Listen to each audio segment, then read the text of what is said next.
Salam alaikum à tous les musulmans et que Jésus-Christ soit avec vous pour tous les chrétiens bons. Réaction à chaud de Cyril Gann, VS Volkov 2. Je vais vous dire ce que j'en pense. Petite vidéo rapide, on va pas durer longtemps. Bon, après avoir regardé le fight plusieurs fois, bon, c'est vrai que Volkov, normalement, aurait dû l'emporter. Mais je tiens à préciser que Cyril Gann s'est bousillé les deux orteils. Et on l'a senti que le premier round, il le gagne. Le deuxième round, c'est un peu plus compliqué. Et le troisième round, il perd. Franchement, moi j'ai trouvé que Gann a évolué au sol. Déjà, parce qu'il a ramené quand même Volkov au sol. Le premier round, il a clairement dominé. Le deuxième round, c'était assez compétitif, mais je trouve qu'il a perdu. Le troisième round, il a perdu clairement. Tu vois.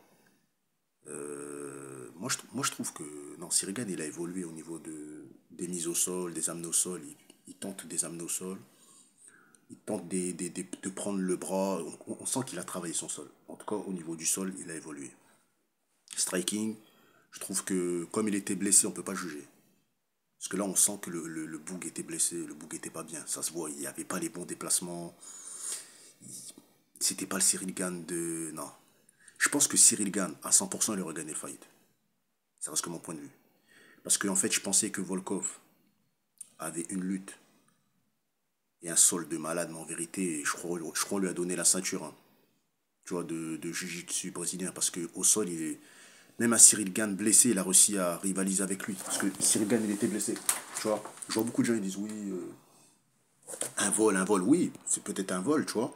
Mais on n'avait pas Cyril Gann à 100%. Le gars, il a continué le fight, il a continué 3 rounds avec 2 orteils pétés. Moi, j'ai trouvé ça. Je trouve que c'est un warrior, je trouve que c'est un guerrier, je trouve que c'est un bonhomme. Et je trouve que c'est loin d'être une salope, cousin. Les gens, ils pensent que. Non, non, Gann, c'est un bonhomme, tu vois. J'ai apprécié la ténacité, la détermination, cousin, la persévérance, frère. Moi, je tiens à féliciter ça. Et je regarde pas le fait que les gens disent que c'est un vol. Moi, je regarde le fait qu'il a continué le fight. Qu'il s'est pas arrêté. T'as capté? C'est, voilà, il a un état d'esprit de.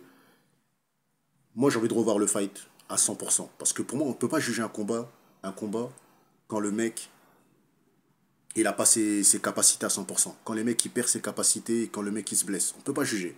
Tu vois? Et le problème de la France, c'est ça, c'est qu'ils disent, ouais, il a perdu, il a perdu. Mais cousin, il était. Demain, on te met, je sais pas, on te coupe une jambe, ou je sais pas, on te met un coup de barre de fer dans la jambe. On te met un coup de barre de fer dans les deux jambes. Et tu te sens handicapé. Wesh, cousin. T'as capté? Il faut que tu gagnes pour que les gens te respectent. Non, faut que tu gagnes pour que les gens ils disent. Faut que tu gagnes le fight pour que les gens ils ne disent rien. Mais si tu perds, c'est normal, cousin. Tu pars avec un défaut. Toi, tu pars avec un handicap, cousin. Et après, on peut pas dire, ouais, le gars il justifie la défaite de Gann. Justifie pas la défaite de Gann, mais je dis juste que le gars, le fait qu'il s'est blessé, on peut pas dire, ouais, non, tu peux pas parler, cousin. Ferme ta gueule, cousin, monte dans l'octogone. Ferme ta gueule et monte dans l'octogone, t'as capté? C'est ça que j'avais à dire, tu vois? Donc moi, je big up Cyril Gann et voilà, courage à lui et force à lui, cousin. C'est un frérot Guada, faut pas l'oublier. C'est un frérot de Guadeloupe. C'est un gars, il est dur, cousin. C'est un bonhomme, cousin. Donc voilà. Moi, je suis content qu'il ait évolué au sol. Je suis content qu'il travaille son sol. Parce que c'est de ça qu'il s'agit, les gars. C'est de ça qu'il s'agit, hein. C'est le sol. Est-ce qu'il est prêt contre Thomas Spinal? Je pense que il faut qu'il travaille encore son sol. Je trouve qu'il a un bon striking. Et voilà. Donc oui, il a perdu le fight. En vérité, on ne devrait pas lui donner la victoire, certes. Mais il n'était pas à 100%. Voilà. Maintenant, Shavkat Rakhmonov contre Yann Gary. J'ai trouvé que Shavkat est très chaud, cousin. Parce que pour sortir d'une Kimura, d'une clé, d'un étranglement, de la manière, on sent que le mec, il est pas humain. Il est pas normal, frère. Le gars, il a attrapé 2 fois. Eh, cousin, normalement, tu tapes, cousin. Le mec, il peut te faire dormir. On avait vu la Kimura que Joe Jones, il avait fait à Lyoto Machida, elle a fait dormir. C'est quand tu serres trop fort, la personne, elle peut pioncer, cousin. Donc, moi, rien que pour ça. Après, t'as vu, Yann Gary, il faut dire les choses comme ils sont. Il a donné un combat spectaculaire, hein. Parce que oui, Shafkat était dominant, était plus dominant et était plus fort, mais il lui a donné du fil à retordre. Parce que Yann Gary, il a un sol de malade. Il a une défense lutte, il a une bonne lutte. Et mes frères et sœurs, il fait des bons roulements, il a un bon grappling, il a un bon jeu de sol. Mais ça, c'est grâce à Charles Oliveira, parce qu'il traîne avec Charles Oliveira. Donc, moi, je pense que Yann Gary, s'il perfectionne son sol, il peut devenir champion, les gars. Parce que c'est le sol qui peut te donner la clé de réussir. Il a un bon striking, Yann Gary. Tu vois. Et je trouve même que le striking, il rivalisait avec Shafkat. Mais Shafkat, il était plus dominant dans la significative des coups. C'est-à-dire, il tapait plus dans le visage. C'est ça qu'il a donné la victoire. Parce qu'il tapait trop. En fait, Shafkat, il a détruit le visage de Yann Gary. Tu vois, à la fin, il est marqué. Il a gagné parce qu'il a plus touché au visage. Et Yann Gary, quand ils étaient debout, il tapait dans les jambes. Il mettait des kicks. Il tapait dans les genoux. Tu vois. En striking, je trouvais que Shafkat était plus significatif dans les coups. Lui, il visait la tête, il voulait balancer un KO. En fait, il voulait le mettre KO. Donc, il tapait que dans le visage. Donc, voilà. Donc, oui, Shafkat, oui, il peut devenir champion, Shafkat. Shafkat, mes frères et sœurs, j'ai trouvé qu'il a été plus dominant au niveau de la lutte. Parce qu'il a été plus au-dessus de Yann Gary. Il a plus mis au sol. Il a plus été au-dessus de lui.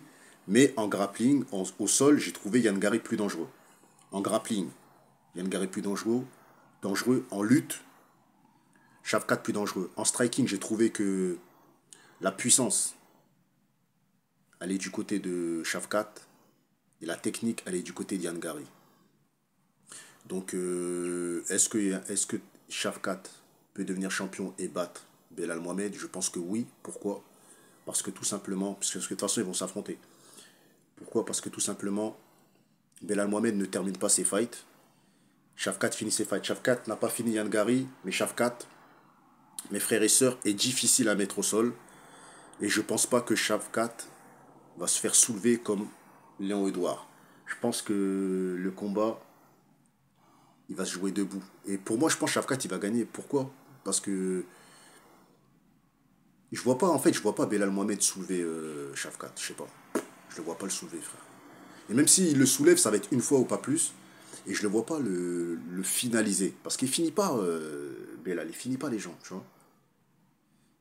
Soit Shafkat, il se fait surclasser en lutte et perd le fight. Soit Shafkat, il défend les mises au sol contre Belal et l'emporte, mes frères et sœurs, à la décision unanime grâce au coup qu'il va lui mettre dans le visage ou grâce à un KO technique, mes frères et sœurs. Parce que je pense que Shafkat a les qualités de mettre KO Belal Mohamed. Tout comme je pense que Belal Mohamed a les qualités aussi de le dominer sur plusieurs rounds en lutte. C'est-à-dire faire une décision unanime, un combat pourri. C'est possible aussi. On verra, mes frères et sœurs.